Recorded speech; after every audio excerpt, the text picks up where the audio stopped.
aanan u qalmin inay noloshaada ka sii mid ahaadaan waa wakhtigii aad karaamadaada dib u soo ceshan lahayd. iska jar saaxiibbada xun ee noloshaada ku hareeraysan dhowrka sannana kula socda in aad dhaqaaqdana kuu diidan, mararka qaarna lugta kuugu dheggan. saaxiibka dhabta ah waa kan sumcaddaada iyo karaamadaada ilaalinaya, meel xunna aanan kuu horseedaynin, wax fiicanna kula rabaa. qodobka saddexaad, wakhtigaaga ilaali.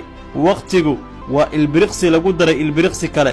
saacadahaas badan oo aad sida maalaayacniga u beerdareynayso waa qayb ka mida cimrigaaga oo aad tuurayso. shalay haddii wakhtiga uusan muhiimad badan kuu lahayn, ogaaw maanta haddii aad intaas oo sano aadan sax uga faa'iidaysan wakhtigaaga, maanta waa fursad kale ee ka faa'iidayso ilbiriqsi walba. wakhtigaaga inta ugu badan haddaad ku bixin jirtay waxyaabaha aanan macnaha lahayn, muuqaalo majaajilo ah iyo filmaanta iyo waxyaabo kale oo aadan waxba ka faa'idi jirin, maanta wixii ka dambeeya jooji internetka aad sida maalaayacniga u beerdareynayso iyo wakhtiga aad ku ciyaarayso. wakhtiga aad ku ciyaaraysana ugu faa'iidayso cilmiga badan ee ku jira internetkaas, maadaama wax weliba aad baran karto, xirfad samayso oo aad ku horumarin karto noloshaada, muuqaalo waxtar kuu lehna daabo oo aad wax ka baranayso. wakhtigaaga ku cibaadayso, alle gacmaha u taago, waxaad rabto weyddiiso. sannadkan waa sannadkii isbeddelka.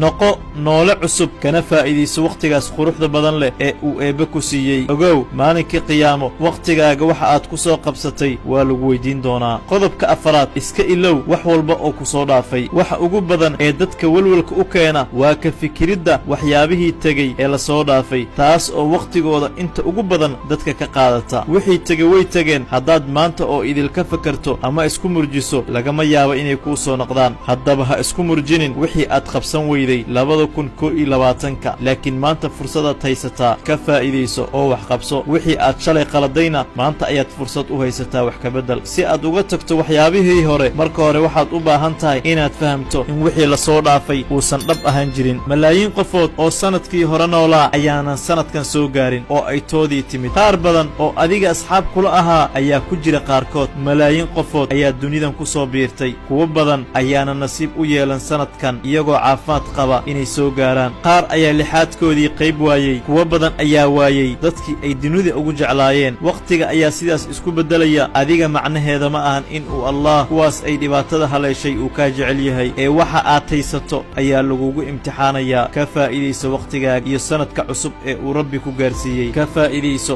maalinkan cusub ee uu rabbi kugu deeqay. ma hubtid inay fursad tan la mida ku soo mari doonto. wakhtigaaga ka faa'iidayso. sannadkan cusub waa inuu kuu noqdaa sannadka guusha iyo farxadda. wax walba aad hami noloshaada ka lahaydna aad ka dhabayso. qaabaynta noloshaada waa guusha naftaada.